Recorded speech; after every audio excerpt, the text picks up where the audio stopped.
Olá, sétimo ano. Nós estamos aqui começando a nossa semana 3 já, né? Desse período do estudo remoto. Estamos aí organizando as nossas aulas e dando continuidade aos estudos sobre esse processo de leitura em que vocês estão inseridos neste momento, né? E durante este período, nessa fase aqui desse PET 2, nós estamos estudando junto com vocês, no momento, essa característica da leitura, né?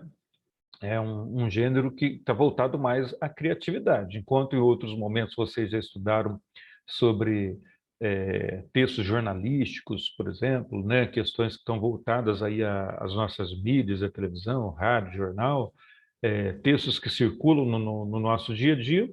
Nesse momento, nós estamos fazendo aqui uma leitura de um gênero que está mais voltado aí à literatura, o conto, né? Nós já vimos ali na semana 1 a estrutura do conto, questões como o tempo, espaço, os tipos de personagem, né? Semana passada nós fomos na prática fazendo os exercícios relacionados ao texto, e hoje nós vamos dar prosseguimento a isso. Aí eu vou pedir aí para vocês pegarem a sua apostila, o seu PET 2 aí, lá na página 9, tá? Para nós falarmos aí um pouco, dando prosseguimento a esse tema, nessa semana 3, falando sobre o discurso, os tipos de discurso. São o discurso direto, o indireto e o indireto livre, tá? Então, são esses tipos de discurso que são utilizados nesse gênero para introduzir as falas. Quando a gente está lendo o texto aqui, no caso, os contos, né? Existem personagens ali dentro desse dessa história. E essas personagens, elas têm vida, portanto, elas falam, né? Só que elas podem falar por meio da fala delas mesmo, que é o discurso direto, tá? Existe um narrador ali. Esse narrador pode estar falando no nome da personagem, no lugar da personagem, que é o discurso indireto, ou quando a gente tem um misto entre uma coisa e outra, entre o direto e o indireto, é o que a gente chama de discurso indireto livre, tá? O objetivo da aula hoje é aprofundar um pouco mais sobre esse estudo do conto e vocês entenderem hoje especificamente sobre a fala desses personagens, como é que se dá essa fala das personagens no decorrer do texto, tá? Para o exercício da aula, nós vamos recorrer aí ao texto que nós vimos a semana passada, é, aqui na nossa aula, né, Aurélia de Van Gogh. Nós vamos recorrer a esse texto, e pela estrutura do texto que nós vimos aí a semana passada, né, vejam bem aqui, né, temos aqui as falas das personagens apontadas por parágrafos, por travessões, dois pontos, depois travessão, né? A gente vai fazer essa análise aí, então, através dos exercícios, tá bem? Então, vamos aqui à parte teórica. O que é um discurso direto? Como o próprio nome está dizendo, discurso é fala. Direto, quando essa fala ela é dita, ela é pronunciada diretamente pela personagem. Então, vejam bem, o narrador reproduz as palavras de outra pessoa ou personagem. Reproduz como? Através de dois pontos, né? A menina falou, dois pontos, travessão, eu não quero tomar banho, né? Então, esses dois pontos. Travessão é a própria fala da personagem. Isso é o discurso direto, tá? O discurso direto, ele utiliza recursos de pontuação, como o uso das aspas, dois pontos ou travessão, para demonstrar a fala de outro. O discurso direto utiliza dos verbos de elocução que apresentam a relação com o verbo dizer. E a fulana diz, dois pontos, travessão, né? São chamados verbos de elocução, a saber, falar, responder e assim por diante, né? E aí vem um exemplo de discurso direto. Preciso sair por alguns instantes, enunciado em primeira pessoa. Primeira pessoa, porque a própria pessoa, a própria personagem que está falando ali, por meio do narrador, é lógico, tá? Agora, já no discurso indireto, o discurso é a fala indireta. Quer dizer, então, que o personagem ele não fala diretamente o que tem a dizer, né? Existe um narrador e esse narrador fala no lugar da personagem, tá? O interlocutor diz que a outra pessoa ou personagem falou. Ele o faz com suas próprias palavras, né? E a menina falou que não queria tomar banho. Veja que enquanto no discurso direto, a menina falou, dois pontos, travessão, eu não quero tomar banho. Isso é o discurso direto. No discurso indireto, o narrador vai falar no lugar da personagem. A menina falou que não queria tomar banho. Isso é o discurso indireto, tá?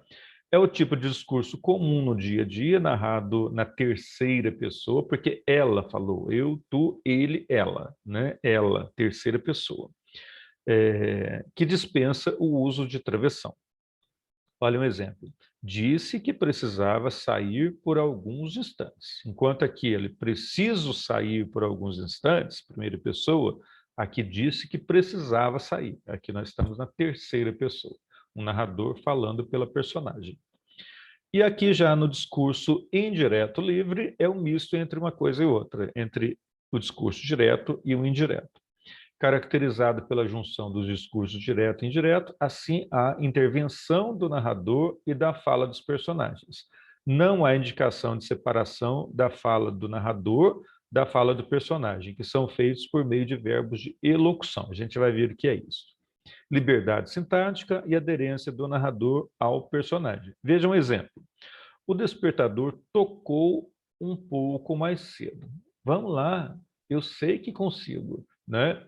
Vejam bem que aqui você tem um narrador falando no lugar da personagem, mas temos aqui também, sem a intervenção de uso dos recursos gráficos, né, como travessão, dois pontos, aspas, né? Não tem nenhuma intervenção desses recursos gráficos. Vamos lá, eu sei que consigo. Veja bem que aqui é a própria fala da personagem, e aqui é o narrador falando pela personagem. Então aqui nós temos um discurso indireto livre, porque temos um misto entre as duas coisas, né? Não é nem este puro e nem este puro, mas temos aqui um misto, tá bem?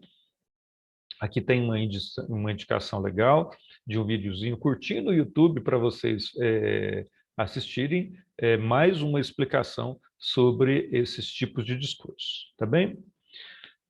Vamos às atividades, então? No conto A Orelha de Van Gogh, predomina o discurso direto, indireto ou indireto livre. Justifique sua resposta. É só voltar aqui na semana 2, na aula 2, tá? Que você vai ter isso aí. Tá? Então, eu já deixei aqui mais ou menos no ponto, só para a gente ver a estrutura, eu não vou ler o texto novamente com vocês, tá? Mas para a gente ver a estrutura. Pela própria estrutura aqui do texto, já dá claramente para a gente observar, né, qual o tipo de discurso que é principal aqui. Olha, meu pai retirou na biblioteca, vou ler só um trechinho, tá? Aqui um personagem falando, é um narrador falando, né? No lugar do menino ali.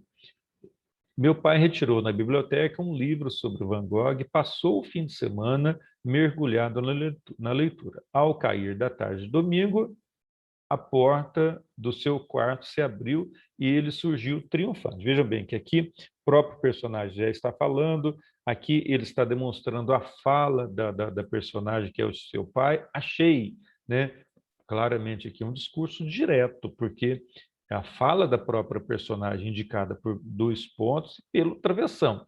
E em vários momentos aqui você vê que os personagens têm discurso direto, porque o autor do texto optou por colocar aqui o travessão para indicar a fala deles, né? Mas em outros momentos aqui, né, nós temos aqui um discurso indireto, também discurso direto, porque é o uso da primeira pessoa, né? Mas o que está prevalecendo aqui, para deixar mais claro, né, é o discurso direto, porque vários momentos tem a fala das personagens indicada por dois pontos, travessão. É o principal recurso que mostra a indicação do discurso direto. Tá bem? Questão número 2. Releia o trecho do conto, Aurélio de Van Gogh, e responda. Então, veja, relendo esse trecho, você vai responder isso aqui. Que recurso gráfico foi utilizado para indicar as falas? Nós temos aqui as falas, né? Recurso gráfico é o recurso escrito. Então, no caso aqui, nós temos o recurso gráfico, é esse aqui, ó, é o uso de travessão, tá? É isso aqui que está pedindo nessa questão. E a letra B, reescreva o trecho usando o discurso indireto. Tá? Você vai reescrever esse trechinho aqui utilizando o discurso indireto. Por exemplo, meu pai retirou na biblioteca um livro sobre Van Gogh e passou o fim de semana mergulhado na leitura. Aqui você não, você vai mudar esses dois trechos aqui só. Tá? Ao cair da tarde de domingo, a porta do seu quarto se abriu e ele surgiu triunfante. Achei. Discurso direto. Você vai transformar isso em discurso indireto. E surgiu triunfando, dizendo que havia achado, por exemplo. E aqui, no segundo momento, e sussurrou os olhos brilhando. A orelha de Van Gogh, a orelha nos salvará. E você poderia colocar assim, num discurso indireto. E sussurrou os olhos brilhando que havia achado a orelha de Van Gogh que os salvaria. Esse é o discurso indireto. Tá? Então, nós tivemos aí nessas duas questões uma oportunidade de exercitar aí essa questão do discurso direto. Tá?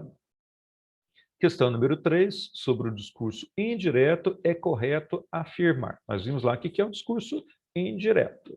Né? O discurso indireto é o quê? Quando o narrador fala no lugar da personagem. Ele não, aí não tem travessão, não tem aspas, dois pontos, tá? Narrador falando no lugar da personagem. Então, dentre as alternativas A, B, C e D, qual é o exceto? Sobre o discurso indireto, é correto afirmar. Todas estão corretas, exceto uma. Qual é a única que está incorreta aqui? Tá? Leitura atenta. Se precisar, volte aqui nesse quadro, tá? Para você identificar o que está correto ou não. Leia os trechos abaixo e enumere de acordo com o discurso utilizado. Discurso direto para 1, indireto para 2 e o indireto livre, você vai colocar o número 3. Tá? Então, em cada um dos trechos aqui, em A, B, C e D, tá? Vocês vão utilizar os números 1, 2 e 3. Por exemplo, por que veio tão tarde? Perguntou-lhe Sofia, logo que apareceu à porta do jardim em Santa Teresa. Depois do almoço, que acabou às 2 horas, estive arranjando uns papéis. Mas não é tão tarde assim, continuou Rubião vendo o relógio. São 4 horas e meia. Sempre é tarde para os amigos, replicou Sofia em arte e censura. Vejam bem que nesse trechinho de Machado de Assis prevalece qual tipo de discurso? O direto, o indireto ou o indireto livre? Você vai colocar aqui 1, 2 ou 3. É assim nas outras alternativas aqui para baixo também. Tá? Então, esse foi o tema da nossa aula de hoje, falando um pouquinho mais aí sobre a crônica e nessa aula específica sobre os tipos de discurso. Façam com bastante atenção os exercícios. Na dúvida, consulte o seu professor na sua escola. Tá bem? Um abraço para vocês. Na semana que vem voltaremos com o tema 4 da nossa semana 4. Tchau e até lá.